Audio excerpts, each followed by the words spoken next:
बिस्मिल्लाहिर्रहमानिर्रहीम। Lecture number 7। आज के टॉपिक्स हैं clogged RS latch, level triggering and edge triggering. पहले देखते हैं जी क्लॉग्ड आरएस लैच क्या होती है।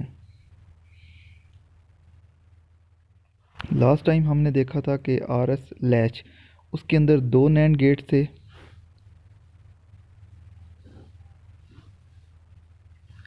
और इसमें दो नैंड गेट थे और वो क्रॉस कपल्ड थे।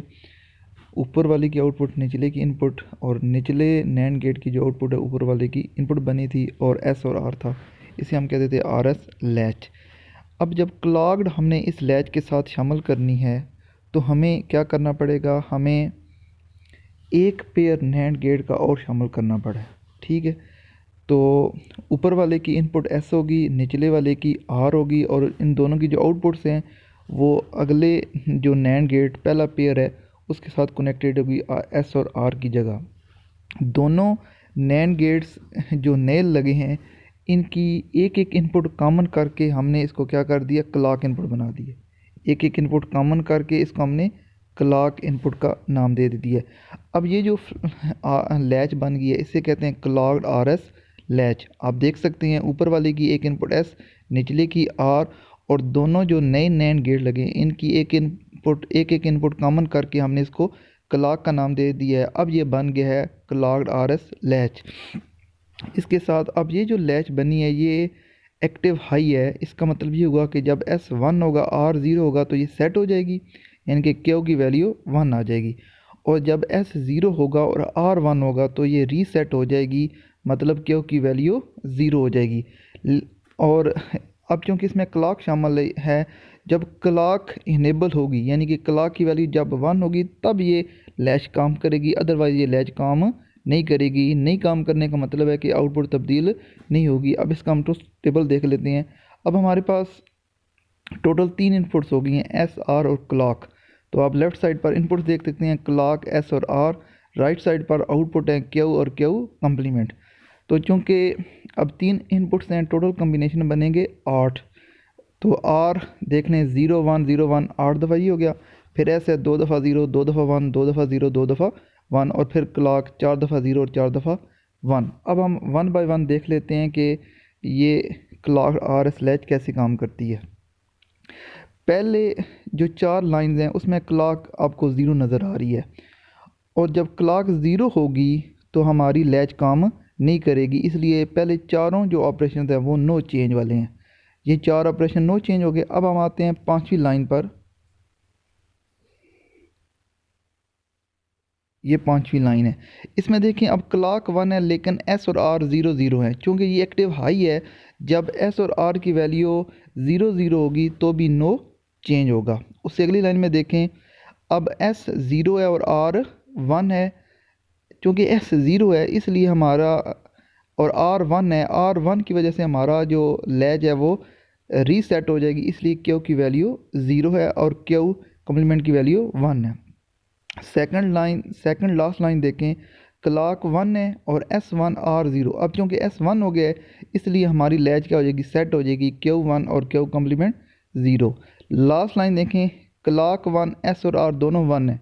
दोनों 1 का मतलब है हमारी दोनों इनपुट्स इनेबल हो गई हैं और ये फॉरबिडन स्टेट होती है, नॉट अलाउड। इस तरह हमारा ये जो ट्रूथ टेबल की मदद से हमने इसकी देख लिया कि कैसे वर्क करती है। अब हम इसके सर्किट में इनपुट सप्लाई करके देख लेते हैं। हमने कि जितने भी कम्बिनेशन आपके सामने थे 8 कम्बिनेशन, उनमें से एक अप्लाई करना है। इसमें हमने एस को 1 रखा है, आप देख सकते हैं एस को हमने 1 रखा है, आर को हमने 0 रखा है और क्लॉक की वैल्यू 1 ली है। अब ज़रा देखते हैं कि ये कैसे वर्क करेगी।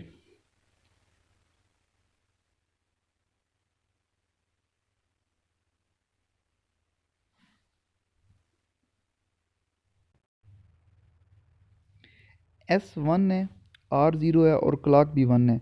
तो ऊपर वाला जो नैंड गेट है, अब इसकी दोनों इनपुट्स 1 1 हो गई हैं।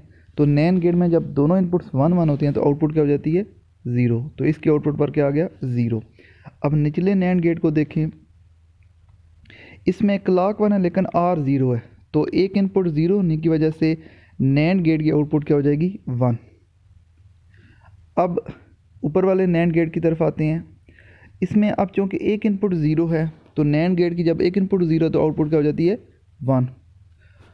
अब निचले नैंड गेट की तरफ आएँ, एक आउटपुट क्यू जो 1 हुई है वो, और दूसरी इनपुट जो निचला नैंड गेट था ये वाला, इसकी आउटपुट 1 है, लिहाजा यहाँ दोनों इनपुट्स क्या हो जाती हैं 1 1। दोनों इनपुट्स जब 1 1 होती हैं तो आउटपुट क्या हो जाती है 0। तो देखें जब S1 था हमारा फ्लिप फ्लॉप सेट हो गया, क्यू की वैल्यू 1 हो गई है। इसी तरह हम बाकी जो कम्बिनेशन है वो भी अप्लाई कर सकते हैं। तो ये इस तरह हमारा ये टॉपिक RS जो क्लॉक RS लैच था उसकी वर्किंग यहाँ होती है कंप्लीट। अब हमारा जो सेकंड टॉपिक है वो है level triggering and edge triggering. Level triggering और एज ट्रिगरिंग। आपके सामने एक क्लॉक सिग्नल नज़र आ रहा है, मुख्तलिफ पल्सेस हैं। एक पल्स के अंदर A से B देखें ये लेवल 0 है, C से D भी लेवल 1 है, B C इसको कहते हैं पॉजिटिव एज, और D से E जो होता है इसे कहते हैं नेगेटिव एज। पॉजिटिव एज 0 को 1 की तरफ लेकर जा रहा है और नेगेटिव एज 1 को 0। अब क्लॉक सिग्नल जो होता है वो डिजिटल सर्किट के लिए लाजमी है, उस पर वो वर्क करता है। अगर हमारा डिजिटल सर्किट क्लॉक पल्स के 0 या 1 पर अपनी इनपुट के बदले आउटपुट तब्दील करता है तो इसे कहते हैं लेवल ट्रिगरिंग। ट्रिगर का मतलब इनपुट के बदले आउटपुट देना।